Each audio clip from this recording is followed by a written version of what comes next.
So thank you for the invitation, and it's a great pleasure to speak here from time to time, because we were here 2 or 3 months ago in October. And but today I will speak about a fragment or a part of my book. I forgot to take it from my home, but you see the front page, and it is in Polish, so you would not read it. The book is the book title is "Economics is a State of Mind, an Exercise in the Semantics of Economic Languages." And it is a book about economic languages, especially the language of neoclassical economy, which, and this is the important thesis of this book, is a hegemonic language in today's global civilization, I would call it. So it is an analysis of the contemporary hegemony of the economic language, and it is carried out on 3 levels. The first level is about what are the conditions that regulate the process of representation in our world, the appearance and collapses of information flows, and all this in Lacan's language is called the imaginary, the sphere of the imaginary. And I will speak about it today.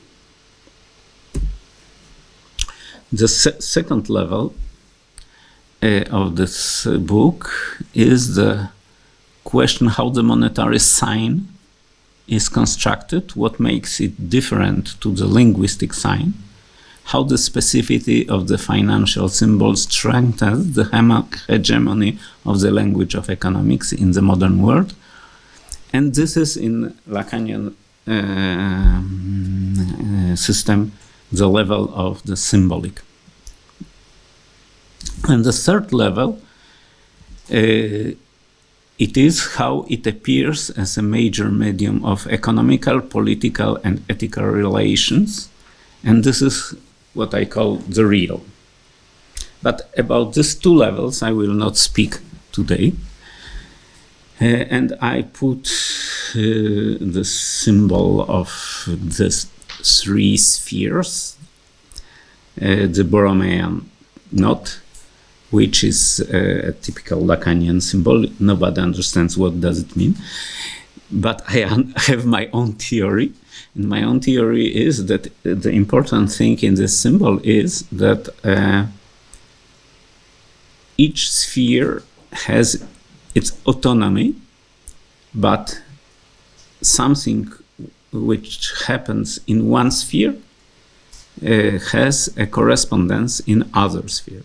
So if we have a transformation of signs or a transformation of processes in one sphere, we will find a similar, or maybe not similar, but analogous transformation in the other sphere. So if something happens in imaginary, we will find a symbolic structure which conditions it, and at the same time something happening in the sphere of real. And this is all I want to say about the Lacanian background of this way of thinking. So you can make the thing I am doing today, it means speak about one of these 3 spheres, and then separately, treat it separately, and then only go to other spheres. So first I will speak about a state of affairs described, I would say, phenomenologically. Today, reality is being remodeled in the tightening grip of global conflict, which has clenched the world, its form crystallizing as both immense wealth and abysmal poverty of entire populations. It has given rise to social movements, fostered technological innovation, and provoked wars, transforming the languages we use to describe them, as well as their underpinning theories and symbols. This condition clamps humanity and crushes it into a single lump of the real. On the other hand, these processes have devastated the natural world, replacing it with quasi-natural force of unceasing production. The intensity of clashes and tensions has set in motion a cognitive race, breeding concepts which solidify in practices that change the face of the world.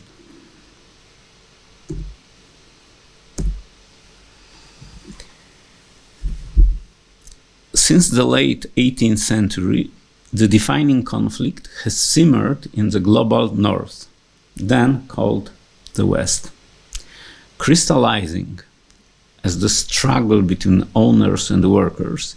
It has had repercussions that reached the far corners of the world, where it spread along with colonial conquest and exploitation. However, the heart of this conflict was in the north, where change would be squeezed from crushed social matter. And here I speak about all the consequences of the Industrial Revolution, the main conflict in European mainly and then American societies, which were the conflicts between owners of means of productions and workers, which during the 19th and a big part of 20th century was the major conflict in which were the motor, the dynamics of social change. Recently, however, the global conflict moved elsewhere.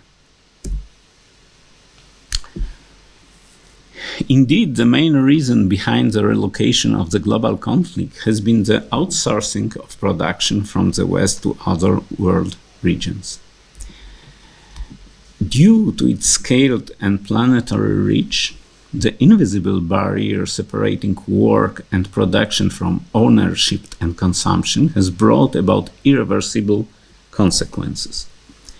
One new characteristic of the situation is that immense portions of human reality on both sides of the global conflict, that blends confrontation and dependence, remain oblivious to each other. And this is the first important thesis of this lecture. It means that we have a conflict, we have sides of this conflict, but we don't have good instruments of representation which would represent one side to another. In consequence, huge swathes of human reality remain largely unrecognized. This inability to perceive and acknowledge the existence of others can be termed the limit of representation.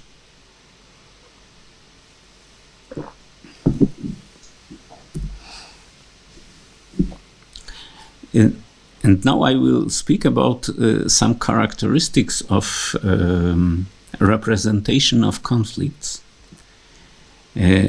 What I call conflict intensifying and repressed. In the global north, for many decades, the conflict between owners and consumers and those who work and produce was barely noticeable.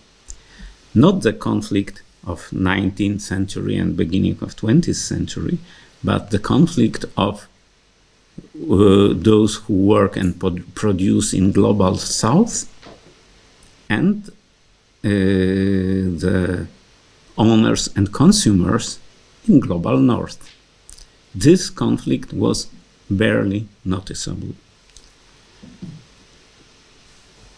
And here we can say struggles can vanish from the sphere of representation, and it can resurface.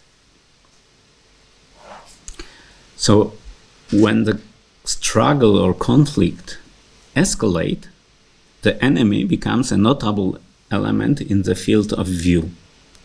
At the same time, the social body is torn due to polarization as tribes gather around totems, which Carl Schmitt vividly described.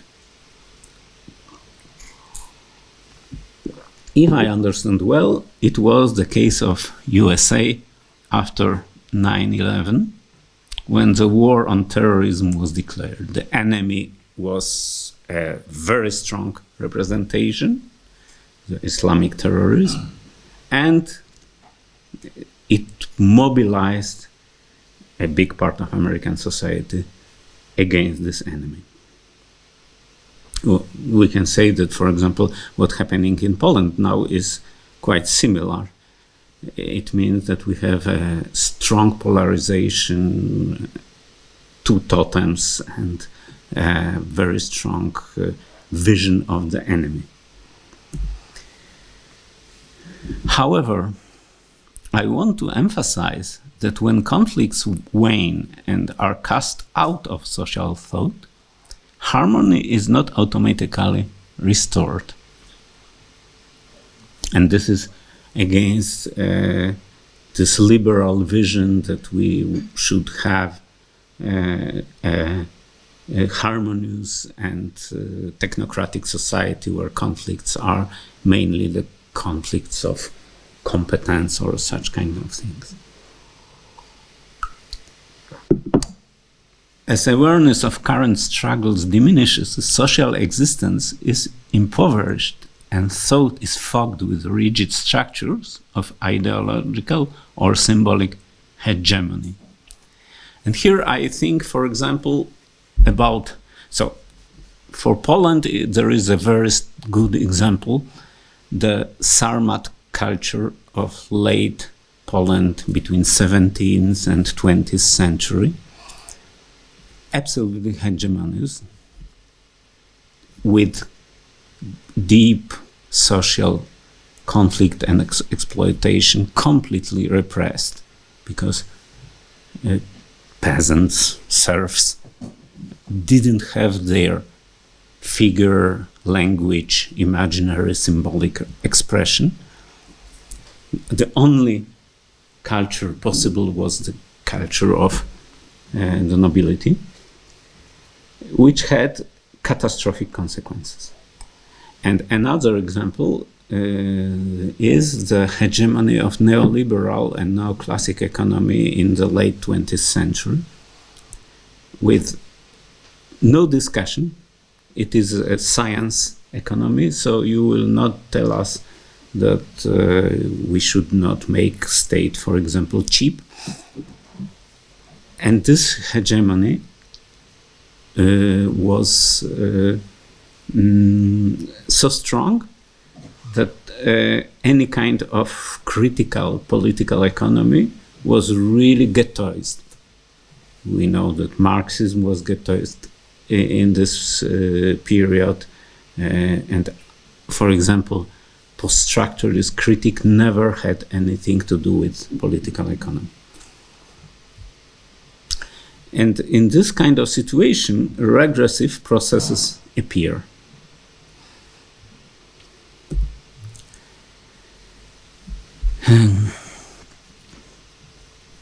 Regressive processes afflicting thought are set in motion because when crucial antagonisms are denied, large social groups are not under immediate pressure, which weakens their motivation to consider their realities, to encounter the real. Encounter the real, it is a Lacanian term. Or as he called it, traumatic encounter. So if we don't have a crucial antagonism present and represented, such large groups like the middle class of the global north in the late 20th century had no motivation to really see something which would be some kind, maybe not traumatic, but disappointing, distressing, or even sad simply. As a result, people evade confrontation with difficult truths that could disturb their identities. During decades 1970s till 2000, citizens of the global north did not feel obliged to take others into account and treat them seriously. At the same time, I quote here a liberal thinker from France, Marcel Gauchet, who wrote such a very interesting essay about unexpected social peace after 68. And he wrote something like that. After we had a flame of revolution in 68, but what happened after was a completely pacification of any social conflict. 70s, 80s, and 90s, social peace. No barricades in the streets, no violent riots. And he was writing this about 2000, and he was asking, what happened? How it is possible then that in France we don't have riots and barricades?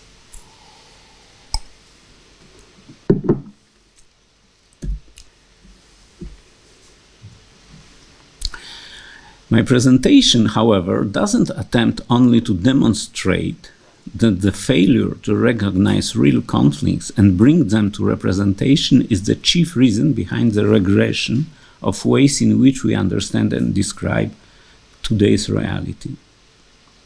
And when I speak about regression, I think, for example, about the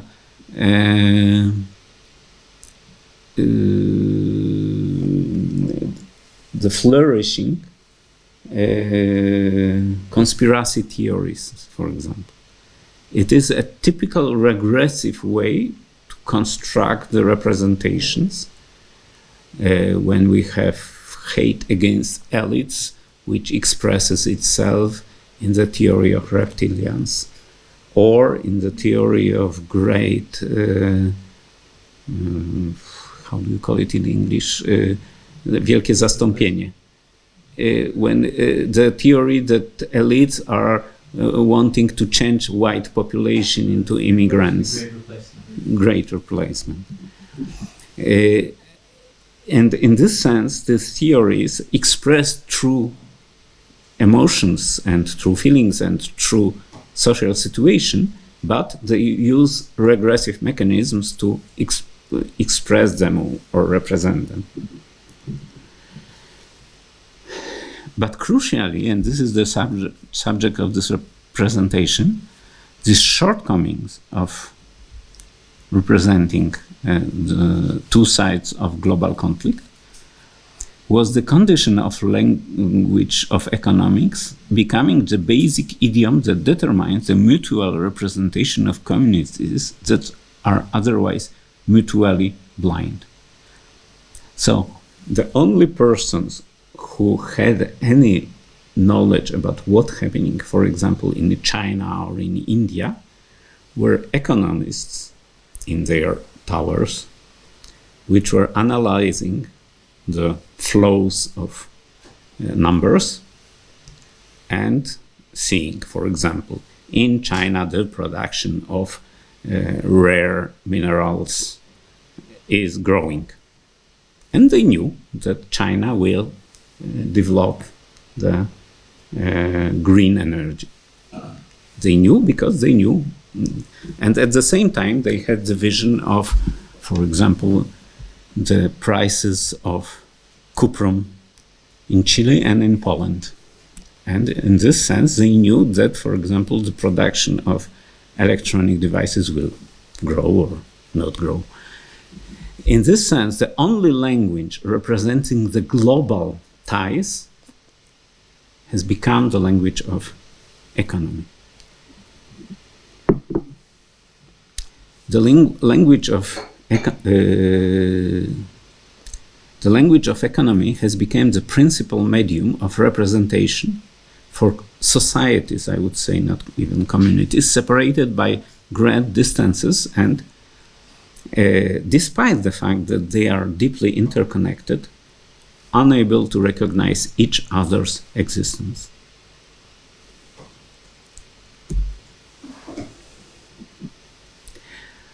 Now, another thing which became representable only through the economic idiom was the question of scale. So one of the greatest challenges to which the language of economy answers is to capture the incompatibility of the scale, intensity, and dynamism of described events on the one hand, and the character of concepts used to account for them on the other. Discord also marks the relation between the semantic scope of concepts and the turbulent vagaries of underlying real conditions, which can produce huge quantitative changes, bringing forth unknown qualities, logical links, and denotative domains. Symbolic fields clash and tear in an endless hurricane-like dance, intertwining, separating, absorbing, thickening, and thinning like clouds on a stormy day.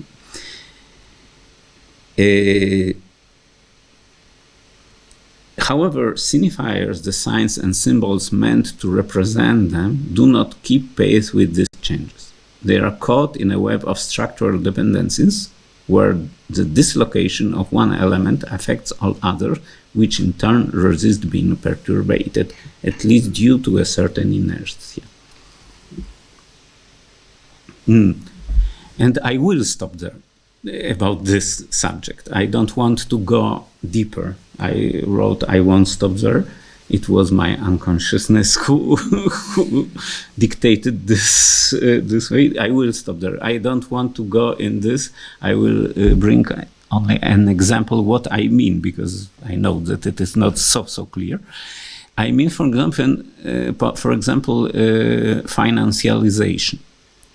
This phenomenon of absolutely mass-scale production of financial signs, or electronically existing only financial means, which are now much bigger than, let's say, material economy,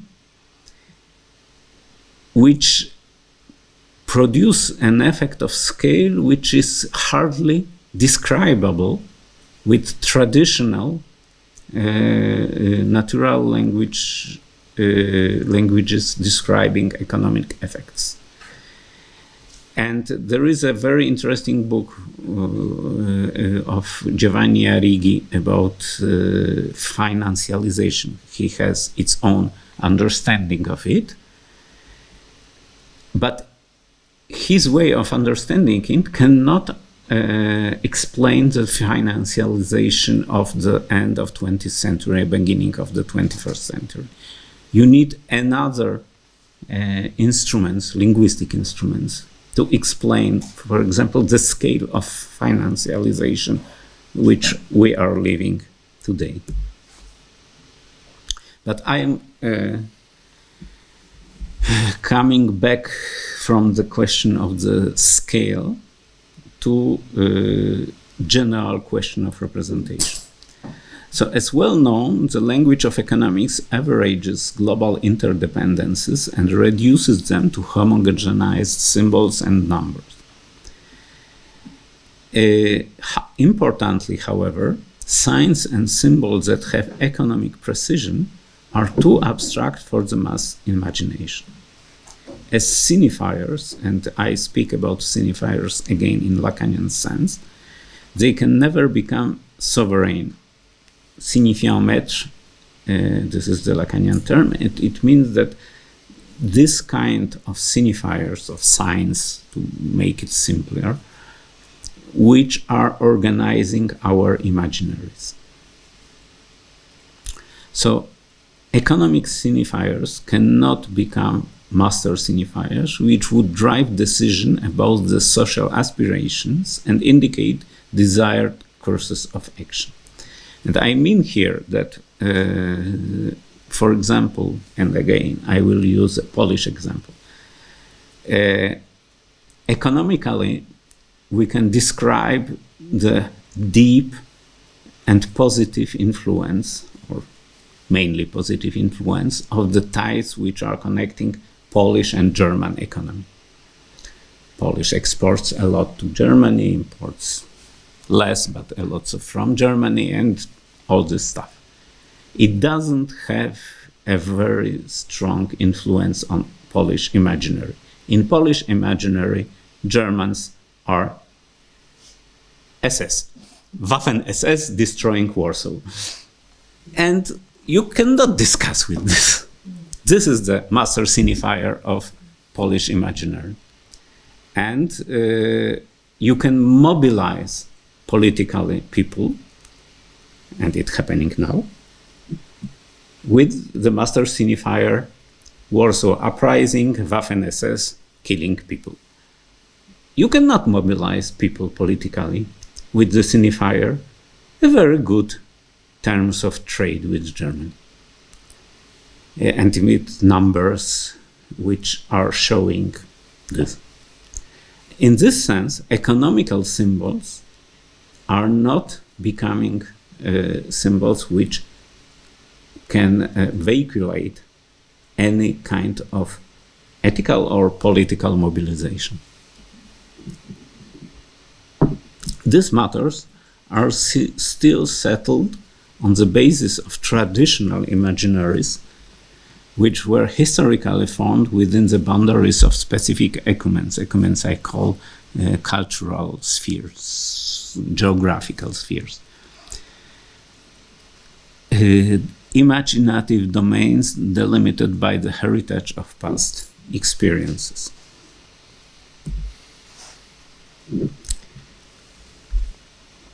But we have not only the question of historical facts represented in today's imaginary, which become master signifiers. The distance that separates communities can be variously understood in physical terms of geographical remoteness and in terms of utter foreignness surrounding the history and memory of other peoples. This is what I was talking about. But this is further complicated by the ethical and political myopia that arises from lacking a sense of a shared fate with others. Apart from denying the existence of other groups, the distortion of the relation between the fates of us and them can take place. This strips the relationship of ethical and political meaning, or misrepresents it. It means that it can drive to such a situation that we don't feel any connection with what's happening somewhere, or we can misrepresent this connection. Consequently, invisibility is not just an epistemological question, but primarily an ethical and political challenge, and here we have the Rancière's legacy. One's place in the sphere of the visible is decided in continuous conflicts that distribute importance across the human world. If anything is to be represented and remembered, it must be attributed the kind of gravity that enables its discursivization. Gravity can be defined by the volume and intensity of social desires and disinclinations distributed in reaction to a phenomenon. When libidinal catexes exceed a certain threshold, the issue in question finds its place in the domain of representation and visibility. And we could see this when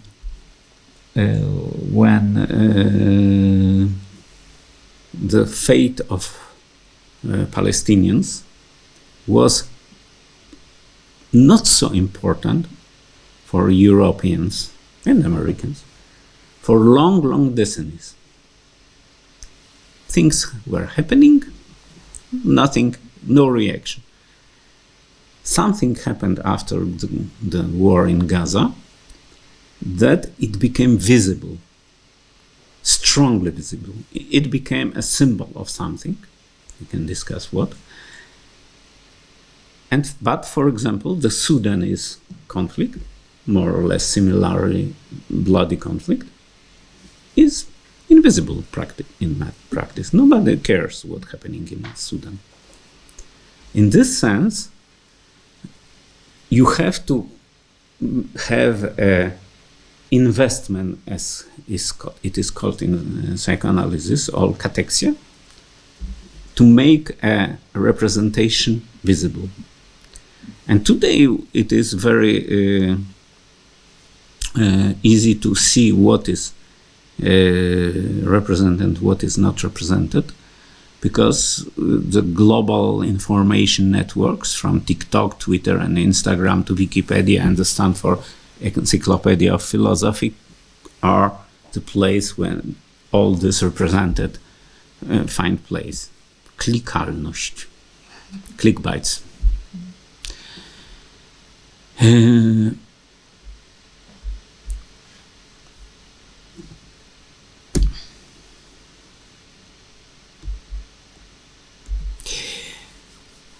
Every descriptive language is necessarily based on a specific theoretical framework based on some kind of ethical and political paradigm. And every frame of reference invariably foregrounds certain phenomena, relations, and conflicts while marginalizing others. Like any other discursive anomaly, a stumble, loophole, or discontinuity, lacking representations of certain aspects of human reality is in itself meaningful, indicative of a latent ethical and political problem. I mean that quite often it is more interesting to see what is not represented than what is represented. It's obvious. And now I will try to give an instance connected with the relation of the global north and Islamic world. The misery and suffering of Islamic peoples whose lives were torn by murderous conflicts in recent decades have been neglected in Europe's traditional imaginary, which is markedly averse to Muslims. At the same time, the global war waged by Islamist fundamentalism, culminating in 9/11 and conducted in alliance with reactionary Islamic regimes, consolidated their bad reputation owing to countless violent images and stories circulated in the media.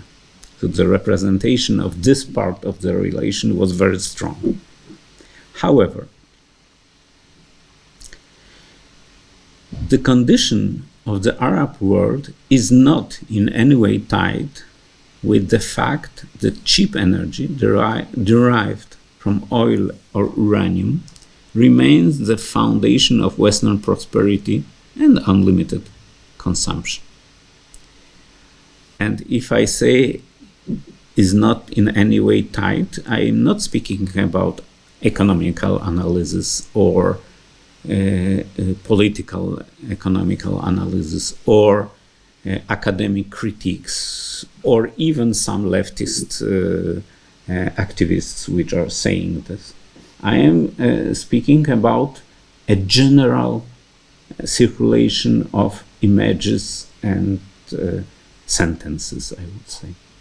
In this general circulation of images and sentences, we see Islamic terrorists and we see Western governments which are fighting them, but we don't see this link of the question of energy prices. And it is the ratio of energy prices to those of grains, mainly, that directly concerns hundreds of millions living in both the Arab world and the global north. So the North seems addicted to energy obtained from fossil fuels. Without it, regardless of how ecological people's views are, their lifestyle would be impossible. However, neither Europe nor Japan control sources of energy. Thus, Europeans need oil, gas, and uranium from countries that have ample supply, primarily Islamic states, which in turn suffer from constant deficits of foodstuffs, forcing them to buy these products on the global market. For example, or on average, the Gulf Cooperation Council countries are importing 90% of food products, 90% from other countries. Qatar, for example, topped the GCC, Gulf Cooperation Council, in terms of their dependence on foreign imports at 97%. Qatar is importing 97% of food. Bahrain, Kuwait, more than 90%.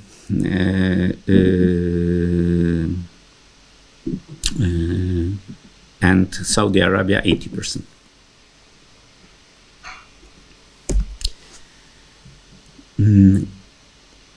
The problem is that the ratio of fuel prices to those of food is extremely unjust.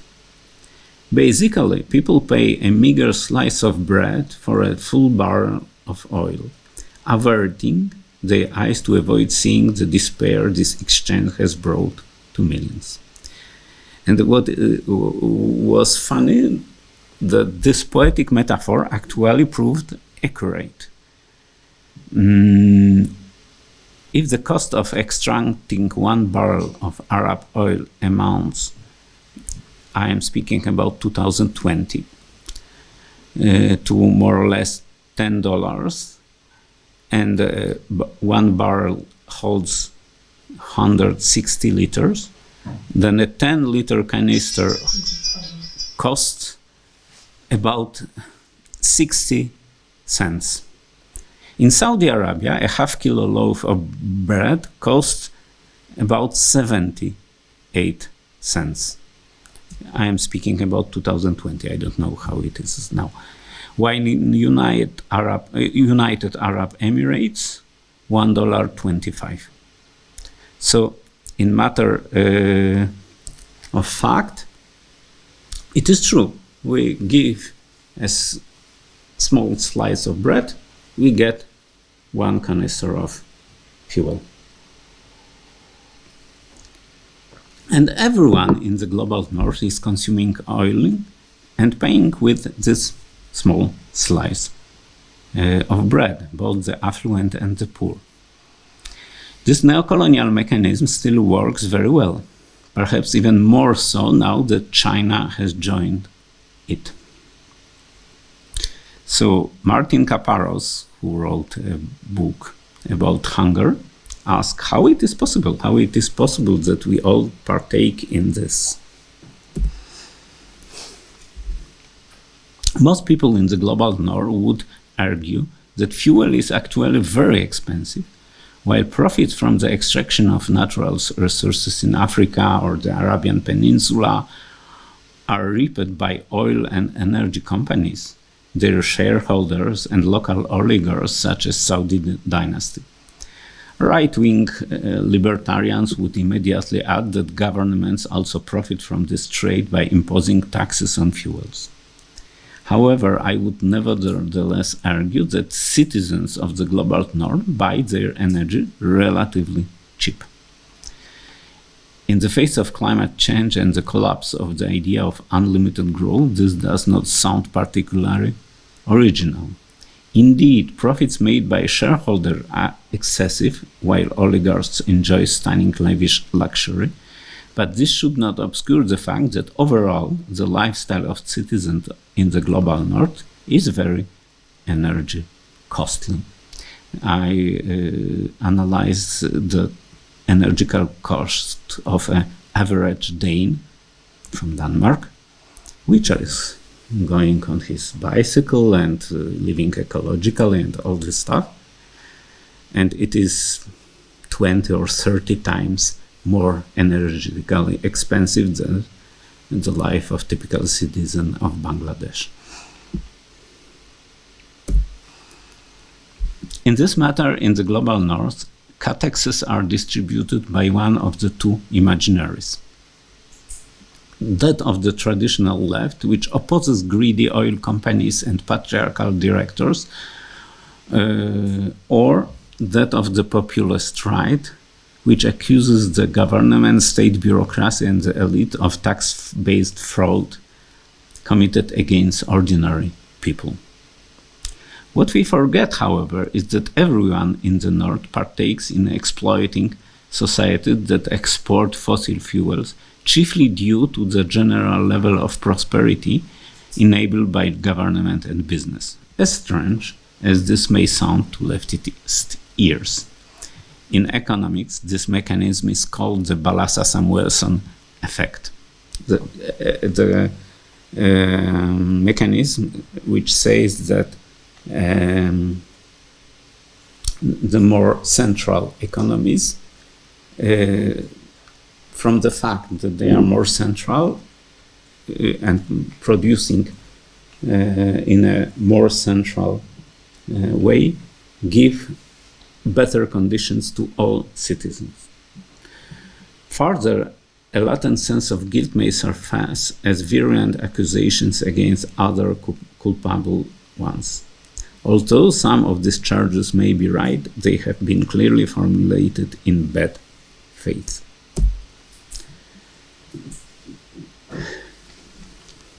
The reluctance to seriously consider the people killed, displaced, or betrayed in Gaza Strip, in Yemen, Sudan, Syria, and Kurdistan, in the name of oil mainly, the starved inhabitants of Niger and Mali, in the name of uranium, or the mistreated women of Afghanistan, brings to mind what Georgia Agamben described as the repugnance elicited by the figure of the Mussulman or Dohodiaga. Such people may be looked at but cannot be seen, leaving them outside affective circulation and thus making them easily incorporated into the traditional fantasies of our ecumen, the Battle of Vienna, the Crusades, or the Reconquista. And here a little psychoanalytic moment about Verleugnung. The phenomenon of invisibility, which consists in looking but failing to see, is enabled by negation or Verleugnung. The better, I think in English, it is better to call it distortion or disavowal. One of the basic defense mechanisms identified in theoretical psychoanalysis, disavowal allows images to enter consciousness yet rejects their intellectual processing, leaving behind an emotional coldness and a curious disaffection. The place of missing emotions is often taken by distorted feelings. For instance, being witness to suffering may elicit pitiful yet contemptuous condescension, or plain vengeful satisfaction. You can read. This is ideas of Eric Sandner, which is an American and uses difficult English. Certainly, many Muslims do fantasize about launching a jihad, slaying infidels and replacing crosses with crescents. They struggle with the dominance of the former West in their own way. However, this is not the core of the relationship between billions of Muslims and Northerners, which actually manifests in prices of food, uranium, and oil, equally affecting both sides. Still, accounts of this relationship or its representations are articulated in the language of economics. Delegating the representation of crucial problems to the symbolic field and language of economics makes it possible to avoid potentially unbearable confrontations with the real, which is called traumatic encounter.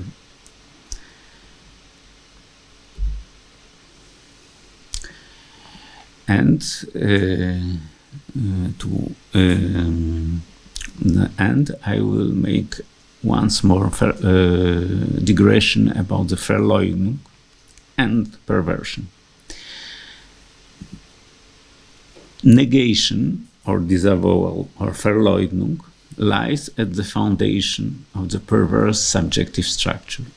Relating to oneself and other by inverting relationships and distorting their character forms the basic mode of perverse being in the world. Taking into account the role played by lies in developing today's social imaginary in the global north, I suspect that negation or disavowal or Verleugnung has in fact become the fundamental regulating mechanism. Perverse political leaders, fake news, conspiracy theories, anti-vaccination movements, and flat earth hypotheses all distort and obscure the unacceptable truth. In the psychoanalytic perspective, the 19th century was the century of hysteria, while the 20th, that of narcissism. Perhaps the 21st century shall be called to the one of perversion, especially in our sphere of culture or our economy. And this is the end. Thank you for your attention.